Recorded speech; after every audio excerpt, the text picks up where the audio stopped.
So the Pistons with a chance to draw first blood on a stormy night in Detroit. Lane Beer over Pippen, 2-0. Outlet Isaiah. Lane Beer. Welcome everyone. Thanks for watching. Today is a special event that I have today where we're going to talk basketball. And we're going to talk about The Last Dance, but more specifically, we're going to talk about Isaiah Thomas and Michael Jordan. Before we delve into that, today I have Karl Nelson here with me. Karl, who's a ball player, another baller. Karl from Intermedia. Karl, say what's up to everybody. What's up, guys? How's everybody doing? We were talking about, The Last Dance and all this. And so we were going to talk about, we wanted to delve into Isaiah Thomas and Michael Jordan. But before we get into that, I want to show there's specifically back in when the Bulls beat the Pistons finally to get to the 1990. Was it 1990? Karl?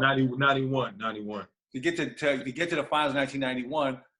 Michael Jordan, the Bulls had to get past the Pistons. They finally get past the Pistons, and they swept them in the series. And Isaiah Thomas and the Pistons, but particularly Isaiah Thomas, the star of the team, did not shake the hand of Michael Jordan when he got off the court. Let's take a look at that. Magic Johnson really got him fired up about it and really did the job. Well, I think the crowd is cheering here for the Bulls right now and the Pistons as they leave the court. Yeah, I don't think they're cheering for the Bulls, but I think the greeting is for the Pistons as they are headed off. In The Last Dance, Michael Jordan, they want to show Michael Jordan what Isaiah Thomas said about it, what he felt about it. And this was Mike's reaction. Well, I know it's all bullshit. Whatever he says now, it wasn't his true actions then. It's time enough to think about it. Or the reaction of the public that's kind of changed his perspective of it.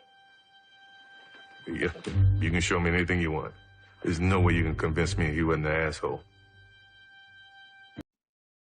So that's what Mike said about it. And here's what Isaiah said about it. Watching the documentary, I think it's interesting. It's fun. It's entertaining right now, and I think the sports world needs it. In terms of how we felt at that particular times as champions, we were coming down, Michael Jordan was coming up. And in coming up, you have certain emotions. And in coming down as champions, you have certain emotions. And I've said this many a times. Looking back over the years, had we had the opportunity to do it all over again, I think all of us would make a different decision. Now, me, myself personally, I've paid a heavy price for that decision. And in paying that price, I understand that this is the sports world and everything else, but at the same time, looking back over it in terms of how we felt at that particular time, our emotional state, and how we exited the floor, we actually gave the world the opportunity to look at us in a way that we never really tried to position ourselves in or project ourselves in that way. So it's unfortunate that it happened, but that's. Now, before I ask Karl about what he thinks about it, a lot of people that are watching now aren't familiar with Isaiah Thomas and who Isaiah Thomas was and who he is. Coming up, Isaiah Thomas was the point god, not point guard. He was the point god. He was it. And he's still probably the greatest, to me, the greatest pure point guard to have ever played. Or definitely one of the top. So here's some highlights. There was a point where Isaiah Thomas even played in a game where he basically broke his ankle. His ankle was broken. He scored 25 points in a quarter. Okay, Karl, I think we got them juiced up. So, Isaiah Thomas, 1991, doesn't shake Michael Jordan's hand. As a basketball player, what do you think about that? For me personally, I personally don't like it. And the main reason is because I understand that in the 80s and then in the 90s, these the bad boy Detroit Pistons, right? So they had already built that type of reputation for being a tough team. Some people refer to them as a dirty team to play against and just an all-around tough team to play against. I know it took the Bulls, I think, four playoff series, over the course of 4 seasons to actually get over the hump. And then finally in 91, they got past them, and then they were able to get to the finals and beat the Lakers. But so I understand it was different times that we're talking about. It's not real buddy-buddy. It wasn't really buddy-buddy basketball back in the day. But at the same time, when I'm looking at the doc, and you guys got to understand, I'm 29, so a lot of this stuff, some of this stuff I'm seeing for the first time, even though I'm very familiar with, obviously, MJ and the Bulls. I kind of grew up on that with my dad, was a diehard Bulls fan and Michael Jordan fan, and obviously had a lot of respect for Isaiah. But what I'm seeing from the Last Dance doc so far is that, listen, when Jordan and the Bulls lost to the Pistons, like I said, I think it was 3 straight years that they lost, that they got bounced out of the playoffs by the Pistons. And these guys were not just getting beat from a basketball standpoint, but they were being physically beat. I just think that when I look at that and I see that Michael Jordan could still go up to Isaiah Thomas, could still go up to those guys on that team and shake their hand, embrace them, congratulate them, wish them luck moving forward. When you can do that in that situation, I just don't understand how you haven't earned the right to get that same respect once you finally get over the hump. So that's what I didn't like about it, the fact that Isaiah and them just seemed to kind of be bitter about the loss, and this guy is the leader of that team, essentially the captain, and he allows Lambeer, the co-captain, to make that decision. It looks like Lambeer made that decision for everybody, and then these guys still did not want to give the Bulls credit when they were being interviewed by the media after that game. So that's, for me personally, as a guy who played all the way up into the collegiate level, I can't get behind that, and I can't respect it. But at the same time, a part of me understands it, just because it was a different era of basketball that we're talking about. So I wonder if, now keep in mind, in basketball we're taught, in sports we're taught to shake the other side's hand before a game and after a game. And no matter what era, we were taught to do that. I was taught to do that, in sports. And I think that's a good thing. Is sportsmanship. Now, just talking about sportsmanship. Yeah. Does sportsmanship evolve? Does it change over time?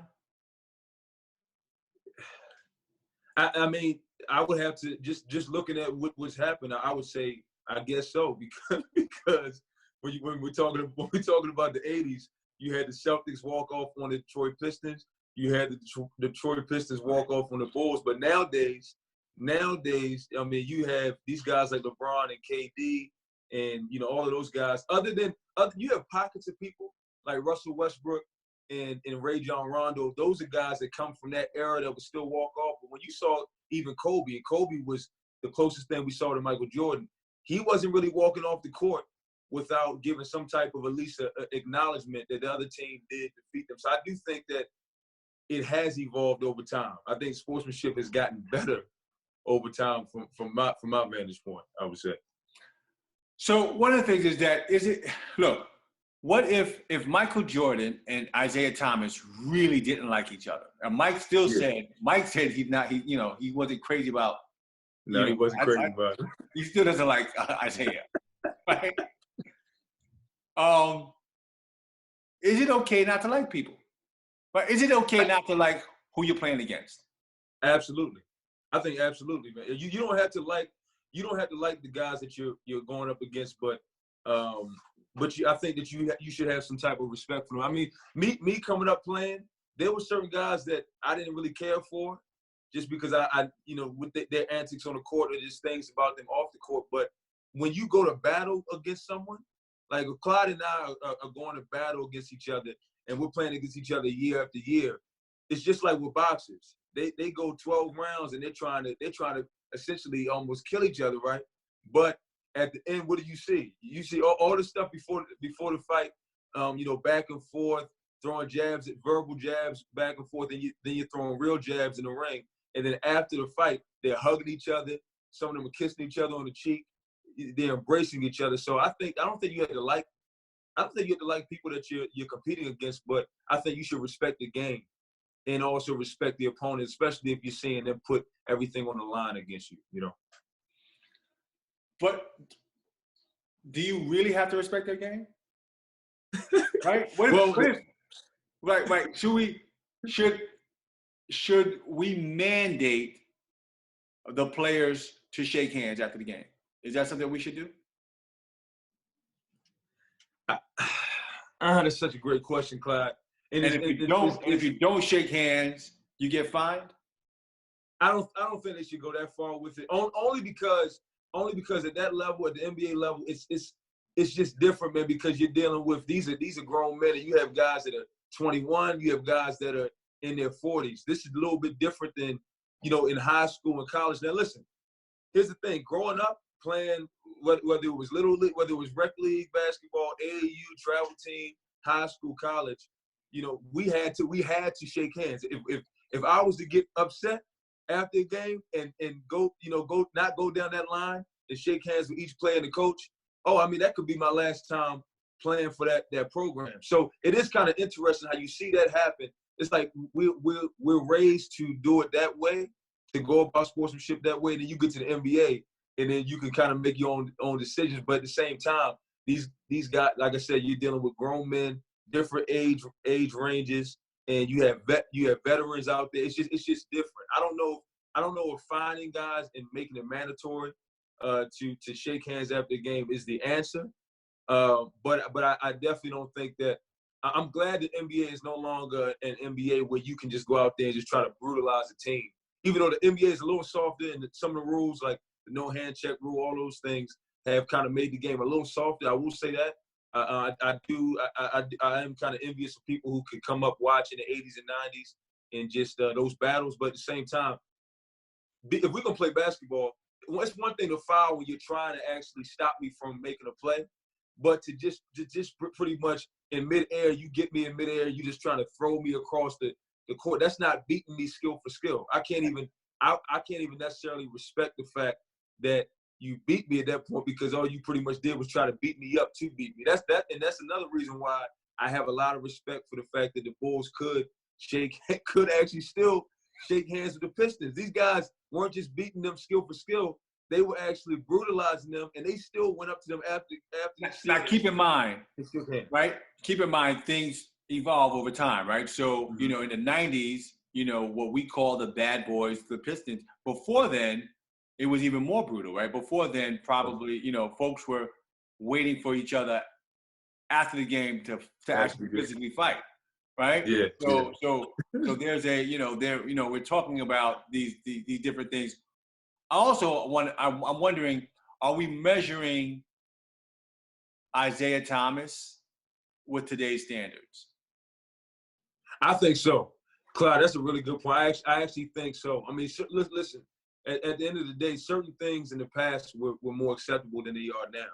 2020 is totally different than 1991, and then, of course, surely the 80s. So I do think that right now, because it's all being brought up again in this doc, and you have people like, my little brother who's in college still. You have my generation, under 30, and then you have people 30 plus, 40 plus. That's everybody's watching this thing together. Some are seeing it for the second time. Some are seeing it for the very first time. I do think that we are looking at Isaiah, and we're looking at Isaiah and the Pistons and expecting and judging them, based on the fact that you don't see teams like that today. So yeah, I think that's a really good point. I do think that to give Isaiah a little bit of credit, I do think that he's getting a really bad rap based on a completely different decade, completely different time. But I will say this, because I've been seeing some of the things that like Magic Johnson has been in the media saying. He made a good point the other day on First Take where he was saying, listen, we were not 100% right, even like with the whole Olympic thing, right? You look at Isaiah. Michael Jordan has referred to Isaiah Thomas as the second best point guard of all time, right behind Magic Johnson. So these guys respect him. And listen, my father and I were talking about this the other day. I think Isaiah should have been on that team because it should really mainly be about talent, right? I'll even say it should be about talent in a situation like that over just like teammate and camaraderie. But at the same time, I think that he is not taking responsibility for the role that he played. I mean, he doesn't have a halo. He didn't have a halo over his head in the 80s and in 1990, 91 when they were going against the Bulls. But I think that he's kind of talking about it as if he was this clean-cut player at all times. I think that's wrong. I think that's misleading people. So look, I'm gonna wind down this conversation. So it's interesting to have this talk, and it was interesting to have me have this talk with you because you're younger than I am. So I want to get your perspective on it. Although I need to see you on the court, though. We need to see each other on the court. After I beat you, I want to see if you shake my hand. But for people that are watching, look, it's and for young folks that are watching. It's important to make sure that good sportsmanship is very important, right? Let your skills speak for yourself. Let your game speak for yourself. And some days you want to win and you want to kill, but when you kill and you win, have a good attitude about it. Mm-hmm. Guess what? Some days you're going to get killed and you're going to get embarrassed. Have a good attitude about it. Always work on yourself and work on your game. And you're not going to like everyone you play against. You're not going to like everyone you even play with. But sports is something that where you need to learn how to work with different kinds of people. Also, people make mistakes, right? Isaiah may have made a mistake back then too. Mm-hmm. So that's something that he's looking at also. Also, should Michael Jordan get over it? Right? Is that something that he's holding on to? All of these questions we're still looking at, we're still working on too. And the final thing is, I'm very careful judging people in the past with today's standards, right? Yesterday was yesterday, right? I can't, would LeBron do well in the 80s? I don't know because, he had the ability to grow up with all that and to learn from it, right? So, I'm very cautious on how I put, my, judgment on folks on the past based on today's standards. But it's good to have these kind of conversations. Karl, listen, thank you for being here. Thank you for talking about this. We'll discuss. We have more to discuss. The Last Dance has a lot more stuff to talk about, and it's keeping us active in the basketball community. Any final words on Intern Media and where we can find you? Yeah, you guys can follow me on Instagram, intern_media.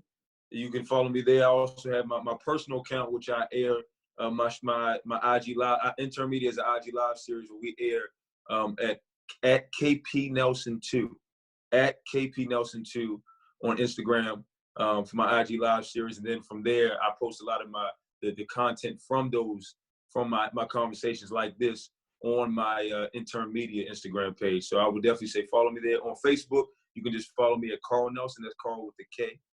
And then on Twitter, I'm at Karl Nelson Jr. Karl Nelson Jr. on Twitter. So cool. I like to thank everybody for watching.